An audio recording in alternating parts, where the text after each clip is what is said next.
Number one, Azane Kaka number one.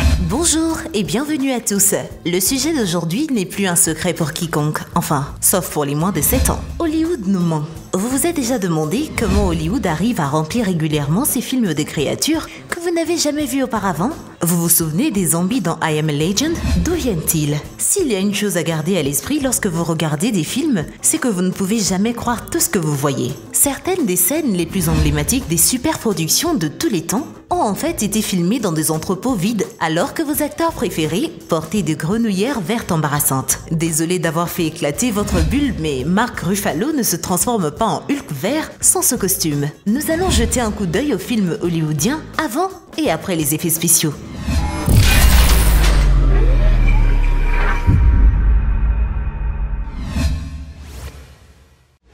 Et surtout, n'oubliez pas d'aimer et de vous abonner pour ne rater aucune de nos vidéos. Pour commencer, nous jeterons un coup d'œil sur le retour de l'homme araignée dans Spider-Man Homecoming en 2017. Mais tout d'abord, prenons une seconde pour expliquer les grenouillères ou le costume vert auquel nous continuons de faire référence dans l'industrie cinématographique moderne. Les images de synthèse sont de plus en plus courantes dans l'industrie. L'usage des écrans verts est officiellement connu sous le nom de chroma keying ou color keying. En gros, il s'agit du processus consistant à distinguer une couleur particulière dans une image électronique et à utiliser ensuite un logiciel informatique pour rendre la couleur transparente en langage clair. Une fois la scène filmée, le costume vert sur l'écran vert et le fond de scène peuvent tous deux être rendus transparents ou translucides. Dans le film Spider-Man Homecoming, Tom Holland, qui incarne Peter Parker, lutte pour trouver un équilibre entre sa vie de lycéen ordinaire et les responsabilités de l'homme araignée. Michael Keaton joue également le rôle du vautour méchant, un trafiquant d'armes perfectionné. Cependant, ce qui rend ce film de super-héros unique est le fait que Tom Holland a en fait filmé ses scènes en tant que Spider-Man dans le costume authentique de Spider-Man, ce qui, selon lui, a ajouté un élément d'authenticité au film. Cependant, ce dévouement ne s'est pas fait sans heurts. Pendant qu'il filmait des scènes dans le costume, Holland ne pouvait pas l'enlever quand il voulait se désaltérer, et il devait donc ouvrir un des yeux du costume et glisser une paille en plastique dans sa bouche pour boire. Le CGI dans I Am Legend est assez bon pour faire pleurer. Sorti en 2007, le classique post-apocalyptique dans lequel Will Smith est le virologiste de l'armée américaine Robert Neville. L'histoire se déroule à New York après qu'un virus, créé à l'origine pour guérir le cancer, ait anéanti la plus grande partie de l'humanité, laissant Neville comme le dernier humain à New York. En dehors de ses compagnons morts-vivants, l'une des scènes les plus mémorables du film concerne le combat de Will Smith avec un chien enragé infecté par un virus qui s'en prend à sa jugulaire. Cependant, ce chien incroyablement réaliste n'était plus qu'un homme en costume vert qui tenait une marionnette à l'air vicieux. Alors que Will Smith a fait un travail convaincant pour lutter avec elle. De plus de 40 millions des 150 millions de dollars du budget du film ont été dépensés pour la CGI nécessaire à la réalisation du terrain vague de Manhattan qui sert de décor au film. Comme Spider-Man Homecoming, les Avengers font partie du MCU qui veut dire Univers cinématographique Marvel. Cette série de films a absolument dominé le box-office depuis son premier film Iron Man en 2008 et a produit 22 films à ce jour. Le CGI est incroyablement crucial pour la création du MCU de Avengers Endgame, oui, ça ne fait pas exception. Il y a tant de scènes célèbres du film, y compris la bataille finale qui n'aurait pas été possible sans la technologie de l'écran vert pour créer le monde en arrière-plan dans lequel la bataille se déroule. De plus, de nombreux personnages sont créés à l'aide du CGI.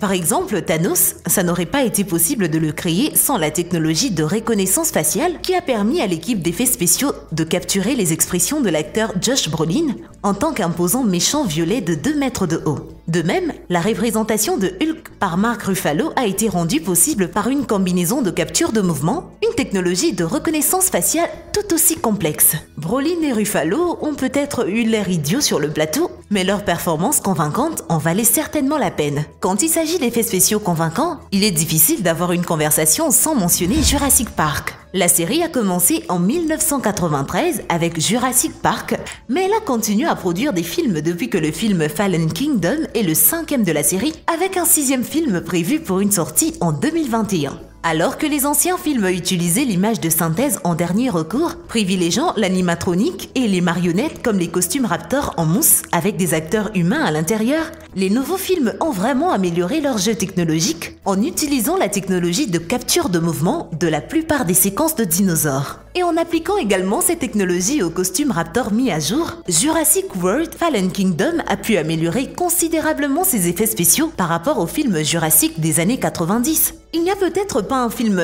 des années 90 plus emblématique que Matrix de 1999 avec l'incroyable ralenti où Keanu Reeves esquive des balles avec également dans le casting Laurence Fishburne et Carrie-Anne Moss. Le film dépeint un avenir dystopique dans lequel l'humanité est, sans le savoir, piégée dans une réalité simulée appelée la Matrice, qui a été créée par des machines intelligentes pour distraire les humains pendant que leur corps est utilisé comme source d'énergie. La fameuse scène de balle se déroule sur un toit alors que le personnage de Keanu Reeves, Neo, exécute une manœuvre surhumaine pour éviter que des balles ne lui soient tirées dessus par un agent ennemi. La scène a été filmée dans une salle entièrement constituée d'un écran vert et de caméras à 360 degrés.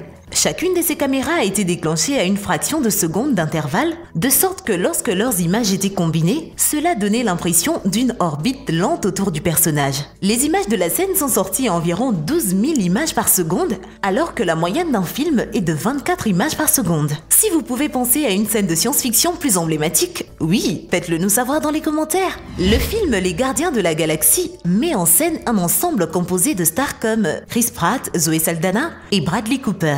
Le film présente de nombreuses astuces CGI que nous avons mentionnées dans cette vidéo, notamment l'écran vert et la technologie capture de mouvement ou mocap. La technologie mocap a été particulièrement utile pour créer le personnage de Bradley Cooper, Rocket. Le mocap exige que des capteurs soient placés sur le corps de l'acteur afin que tous ses mouvements puissent être cartographiés sur un ordinateur en temps réel pour créer un squelette virtuel à l'image du raton laveur. Bradley Cooper a été placé dans une combinaison de morphine verte avec des capteurs des mouvements partout afin que l'acteur d'1,80 m puisse être représenté de manière convaincante comme le petit raton laveur chasseur de primes. Les personnages abondent pour notre prochain film. Sorti en 2012, Le Hobbit, film basé sur le roman de 1937 du même nom de l'écrivain Tolkien, mettant en vedette Martin Freeman et Ian McKellen. Le Hobbit se déroule dans le monde fictif de la Terre du Milieu, 60 ans avant le début du Seigneur des Anneaux, et suit le Hobbit Bilbo Sake qui a été convaincu par le sorcier Gandalf d'accompagner 13 nains dans une quête pour récupérer la montagne solitaire au dragon Smaug.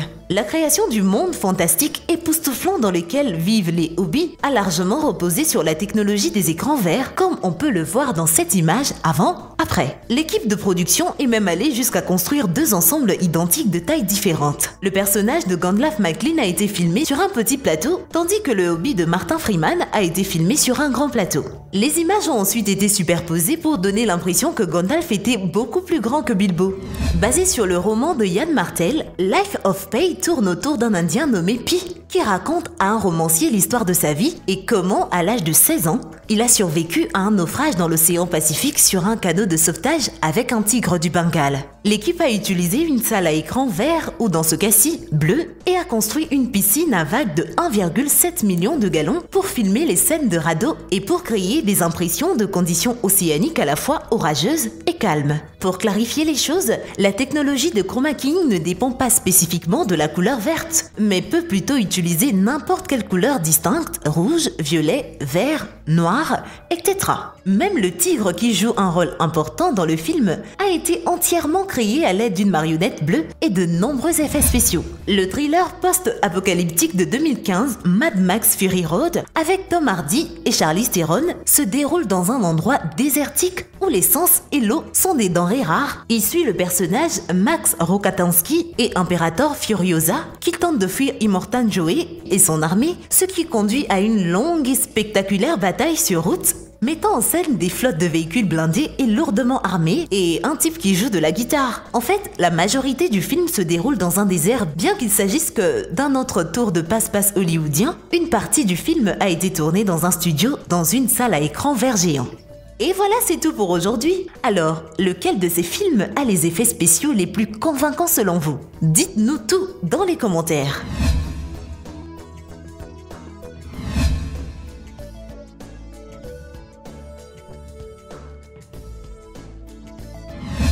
Merci d'avoir suivi cette vidéo et surtout, n'oubliez pas d'aimer et de vous abonner pour ne rater aucune de nos vidéos. Quant à moi, je vous dis bye bye.